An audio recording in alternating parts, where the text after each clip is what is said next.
శిరస్సు వంచి మనస్ఫూర్తిగా ధన్యవాదాలు తెలియజేస్తూ రాష్ట్ర చరిత్రలో కనివిని ఎరగని రీతిలో నాకు ఓటు పర్సంటేజ్ ఇచ్చినందుకు వాళ్ళకి ప్రత్యేకమైన ధన్యవాదాలు. నాకింకా బాధ్యత పెంచారు వాళ్ళు, ఆ బాధ్యతను నెరవేరుస్తారని చెప్పేసి వాళ్ళకి హామీ ఇస్తూ ఈ రాష్ట్రంలో ఏ నియోజకవర్గంలో కూడా చేయని విధంగా నేను వర్క్ చేసి పవన్ కళ్యాణ్ గారి దగ్గర, చంద్రబాబు నాయుడు గారి దగ్గర మంచి పేరు తెచ్చుకుంటాను.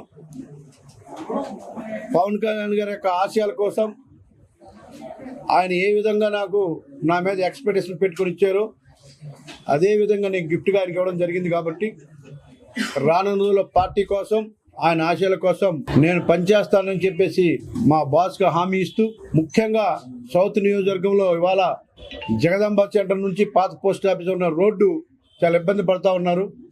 ఆ రోడ్ని అతి త్వరలోనే కంప్లీట్ చేయమని చెప్పేసి చెప్పడం జరిగింది. అది చేస్తారు. అలాగే నేను ఒక మెయిన్ హామీ ఇవ్వడం జరిగింది.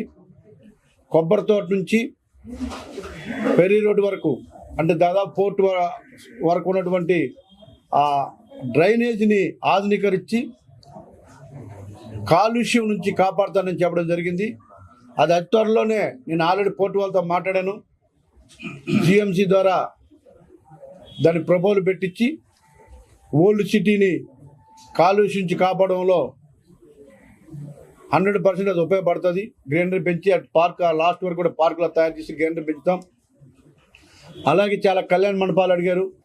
నేను ఒక హామీ ఇచ్చాను వాళ్ళకి, ఒక రైతు బజార్ని ఆ నియోజకవర్గంలో పెడతానని, అది కూడా చేసి తీరుతాం.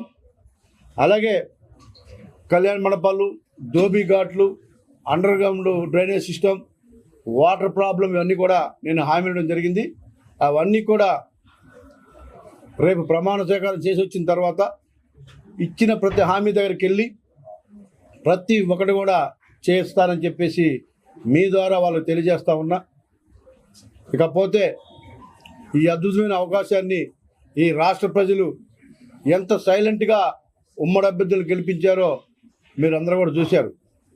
నేను గతంలో చాలాసార్లు చెప్పా, ప్రెస్ మీట్లో చెప్పా ఎలా ఉండబోతుందని. అంతకంటే ఇంకా ఎక్కువగానే వచ్చింది తప్ప ఎక్కడా కూడా తగ్గలేదు. ఇవాళ మీరు చూస్తే అభివృద్ధికి ఓటేశారు, ఈ రాష్ట్ర ప్రజల సంక్షేమం కోసం ఓటేశారు.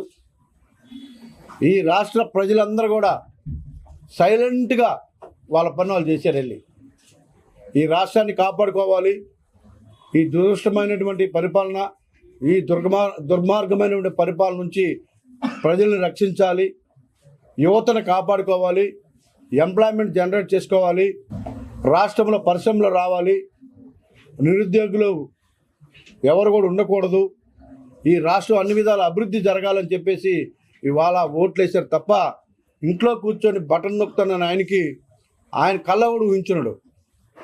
ఆ విధమైనటువంటి రిజల్ట్ ఇవాళ ఇవ్వడం జరిగింది. కాబట్టి నాయకులకు అందరూ కూడా ఒక హెచ్చరిక, ఇది ప్రజలకు నచ్చేటట్టుగా పరిపాలన చేయాలి తప్ప నేను మోనార్క్ని, నేను ఒక హిట్లర్ని, నేను ఈ విధంగా ఉంటే నేను చెప్పినట్టు వినాలి ప్రజలు, నాయకులు అని చెప్పేసి అహంకార ధోరణి ప్రదర్శిస్తే ఏ విధంగా ఉంటుంది అహంకారానికి సమాధానం ప్రజలు ఇచ్చారు. కాబట్టి ఇది ఒక రాజనీతిగా తీసుకొని అవకాశం ఇచ్చినప్పుడు దాన్ని ప్రజలకు అనుగుణంగా పరిపాలించాలి అని చెప్పేసి ఇవాళ అలాంటి ఒక అద్భుతమైనటువంటి తీర్పుని ఇవాళ ఇవ్వడం జరిగింది ఈ రాష్ట్ర ప్రజలు.